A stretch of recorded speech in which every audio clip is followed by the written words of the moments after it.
Dear friends, today I am going to be continuing with reading parts from my book. For your information, I do not intend to read my whole book, but I just wanted to kind of be, I just wanted to share parts in my book only regarding my childhood, and then for the other stories, you will have to buy the book or borrow from a friend, or whichever you can if you are interested in reading the book. The book is available on paperback. It's also available on Kindle format. You can find it on Amazon. You can also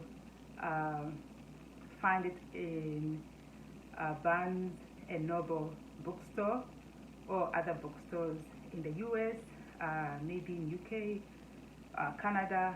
I'm not sure, but I know they are available in those places. And Amazon ships worldwide, so if you're interested, you can order yourself a copy. I am still working on making it available in Uganda in the near future. So thank you for watching, and again, I do not intend to read the whole book. Everything else you will find out for yourself, and what I will be doing is I will be sharing some of the many reviews I have received either through Amazon or through my private Facebook page, or even posted on my Facebook pages in the past. I will be sharing those once in a while. So thank you for watching. And again, this is continuation of part 1, chapter 1. So if you want to follow with this story, you will have to read the other, you will have to watch the other video first and then watch this video. That way you will understand the story better. Thank you.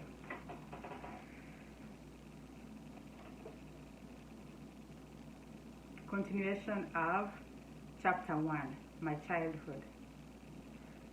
I attended Christ the King kindergarten in Arua for my nursery school. During that time, the school was headed by white Italian nuns, Sister Teresa and Sister Francesca. Everything about my school was civilized. The school was nicely fenced in, with beautiful playground, well-organized classrooms stocked with different kinds of toys and children's books. They served us healthy breakfast every morning, and we learned and danced to all kinds of nursery rhymes.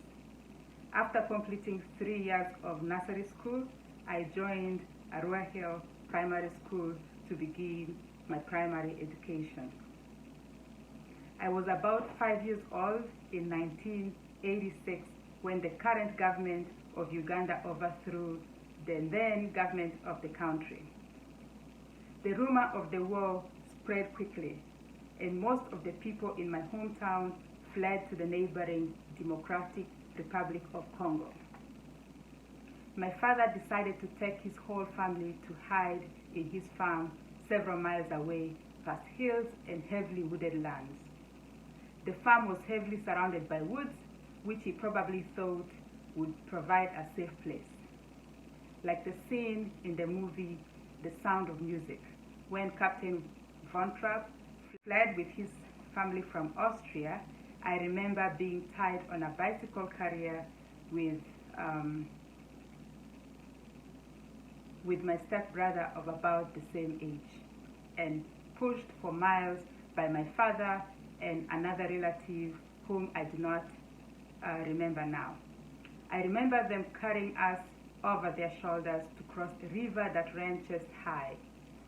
We made it safely to our farm. For unknown reasons, to me, my father did not stay, but I believed he ensured the family was safe and had everything we needed for that period. Although we were safe and had survived the war, we would experience one of the most traumatic robberies by thieves whom my family would later learn were former prisoners. These prisoners had at one time been brought to do some work on our farm and seized the opportunity to rob my family.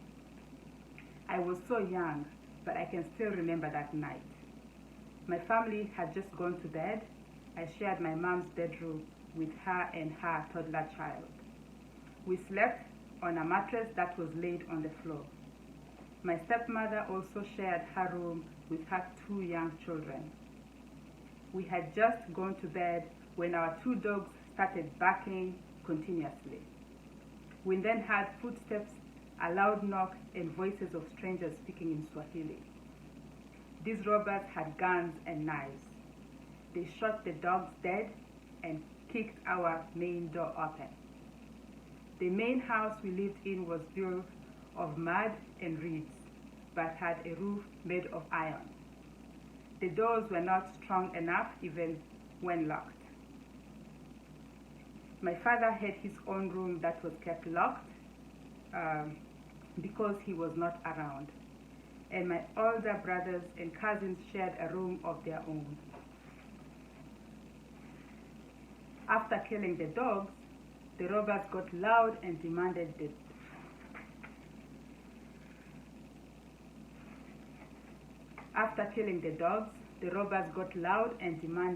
the door be opened. With my mother's career background as a prison officer, she asked in Swahili, "We nani?" which means, "Who are you?" Right away, the robbers kicked the main door open and broke in. Some of them went to my stepmother's room, while others to my mother's. They demanded money, scattered everything in the house, and took valuable items. I was lying on the mattress when the robbers came into the room I shared with my mother. They rolled me off the mattress onto my mother, searching for money under the bed and everywhere in the room. They placed a knife on my mother's neck, demanding she give them money or they would kill her. My mother stayed firm and told them she did not have any money. Thankfully, they did not badly harm her or any member of my family, but they proceeded to break the door to my dad's room, in which he kept his locked briefcases. The briefcases required a pin combination to open, but the robbers used their knives to cut them open. They switched their footwear with that of my dad's, taking off their worn-out shoes and putting on my father's shoes. They then left with lots of valuable items that they stole from us. My mother recognized one of the robbers as one of her former prisoners, but there was nothing she could do.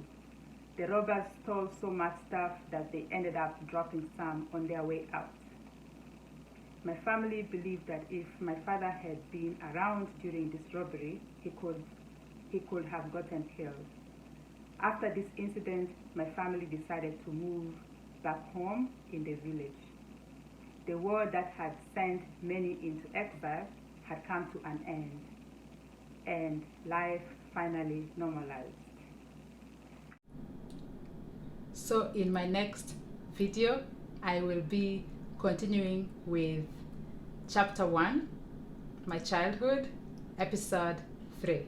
I hope you enjoyed the read, and thank you for watching. Goodbye.